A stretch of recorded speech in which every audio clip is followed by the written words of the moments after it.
الأهلي يتعادل مع المقصة 1-1 باستاد الجبل الأخضر، ويحيي حظوظ الزمالك نفسيا. إذا كانت الناس اعتبرت أن التعادل مع الإنتاج نهاية المطاف، ها هو الأهلي قد تعادل مع المقصة والمستفيد من التعادلين الإسماعيلي.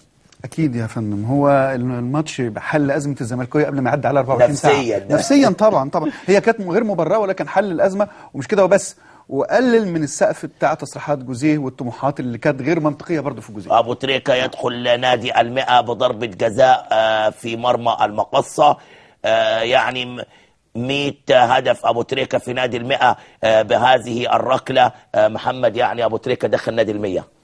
طبعا انا شايف ان ابو تريكه كده قطع مش وقت طويل جدا. لا، الظريف ان النهارده 22-1 وابو تريكه بيرتدي 22 واحرز هدفه 100 في مرمى المقصه. لا، انا عايز اقول لك، هو مكسب الاهلي النهارده اكثر من مكسب الزمالك امبارح مثلا. عايز اقول لك ان برضو الاختبار الاولاني اللي مسمينه الجوزين النهارده مع الاهلي، ده التعادل ده في صالح الاهلي اكتر منه في صالح المقصه.